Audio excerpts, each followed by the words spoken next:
بنسمع الفترة اللي فاتت عن مفاهيم كتيرة عن مفاهيم النجاح وأسباب النجاح. وحد يقولك ده أنا نجحت عشان أنا عملت واحد اتنين تلاتة. واحد يقولك لأ، ده النجاح هو الفلوس، مفيش حاجة في الدنيا ما بتمشيش غير بالفلوس. وحد تاني يقولك النجاح هي علاقات أحسن ومستوى صحي وصحة نفسية، يقولك ده النجاح في الحياة. طيب هو أصلا النجاح ده بيتحدد بناء على إيه؟ أو النجاح ده ممكن أقيسه إزاي؟ هو انا ينفع اقول مثلا على النجاح ده نجاح فعلا وفي حد وصل للفلوس وده مش نجاح؟ اه ممكن. لان ممكن بسبب ان هو وصل للفلوس دي ان هو علاقات كتيرة في حياته اتدمرت. ممكن يكون ان مستوى سلامه النفسي مبقاش موجود. ممكن ان هو عمل حاجات كتيرة غلط عشان يوصل للفلوس دي. كده يعتبر نجاح؟ ما يعتبرش نجاح. كده هو وصل للهدف اللي هو حاطه، بس ده ما يعتبرش نجاح. ممكن نجاح بالنسبة للشخص. طب انا كشخص شفتك وصلت الفلوس دي عايز ابقى ناجح زيك.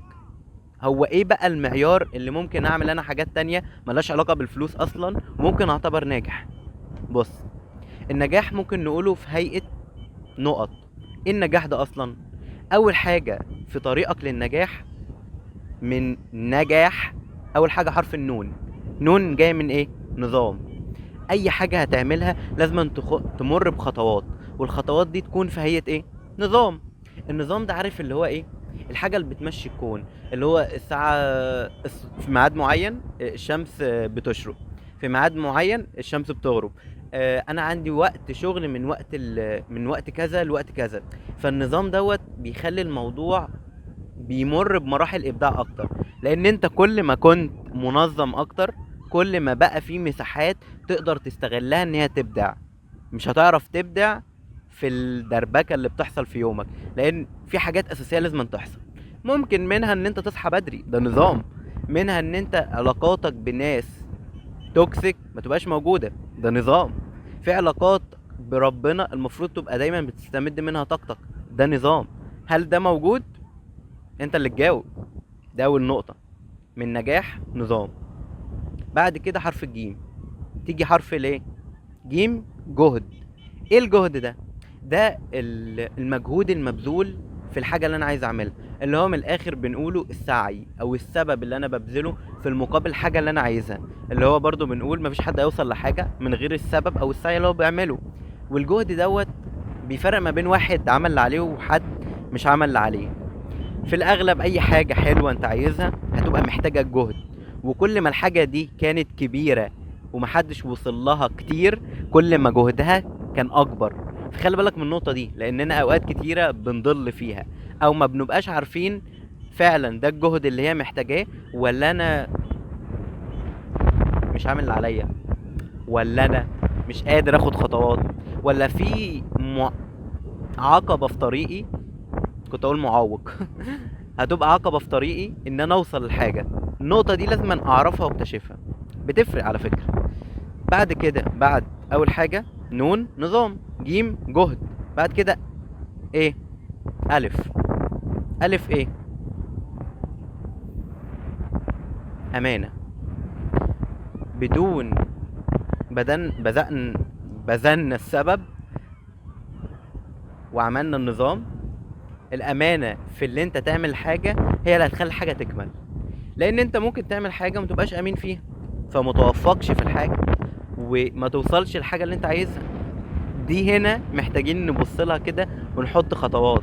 انت امين في الحاجة؟ امين في وقت صحياني؟ امين في العلاقات الموجودة؟ امين في الحاجات اللي ربنا بعتها لي من مواهب وامكانيات وانا استغلتها؟ انا لازم اجاوب على الموضوع ده بالمناسبة لانه مهم قوي. بعد كده عشان ما نطولش هقولهم تاني: نظام، جهد، امانة، حرف الحاء ايه؟ حياة. النجاح ما يبقاش نجاح غير وهو انت مبسوط في الطريق. او بمعنى ادق، ان الناس بتقعد تقولها بس احنا مش فاهمناها قوي او مفيش حد بيوضحها. بيقول لك سر النجاح في الرحلة. يعني ايه في الرحلة؟ يعني من الاخر ان وانت ماشي في الطريق لازم تبقى عايش. عايش في الألم عايش في النجاح وفي انبساطي لان الاتنين متلازمتين في الطريق. احنا مشكلتنا بعض اوقات بنفصل ما بين الاتنين وانا عايز النجاح بس. طيب جزء من النجاح هو الضريبة اللي هتدفعها. انا واخد بالي من الموضوع ده ولا لا؟ فلازم انا اخلي بالي من الموضوع ده، لان بدون الحياة اللي انا هكون عايشها انا امين وبعمل نظام وببذل السبب، بس انا مش حاسس باي طعم من اي حاجه انا بعملها. مش حاسس. حاسس ان انا عملت اللي عليا بس حاسس بملل، مش مبسوط، متضايق، حاسس ان انا بعمله ده ملوش هدف. مش يمكن انا مش مستمتع بالخطوات اللي انا بعملها، البروسيس او العمليات في الحاجه اللي انا بنتجها. انا مثلا بعمل شغل من وقت معين لوقت معين، مش ممكن استغل الوقت دوت اللي انا استفيد منه اكتر في حاجه تفيدني اكتر واستفاد من الوقت دوت؟ وبالمناسبه انت لو عرفت تعمل كده انت بقى عندك العقل الابتكاري، او بقيت بتعرف تفكر بشكل مبدع، وبعد الابداع ده دوت توصل لمرحله الابتكار. بالمناسبه الاتنين ما بيجوش غير مع بعض، تبدا بالاول بالابداع وبعد كده توصل لمرحله الابتكار. بس هم دول، واتمنى لو عرفت تطبقهم تكون معيار رئيسي ان انت واصل لمرحلة من مراحل النجاح في اي حاجة بتعملها. اي حاجة بتمر بيها لازم أن تمر بالخطوات اللي احنا قلناها، ممكن تعرف تقيس نفسك وتعرف هل فعلا اللي انت فيه ده نجاح ولا مش نجاح. بس كده. سلام.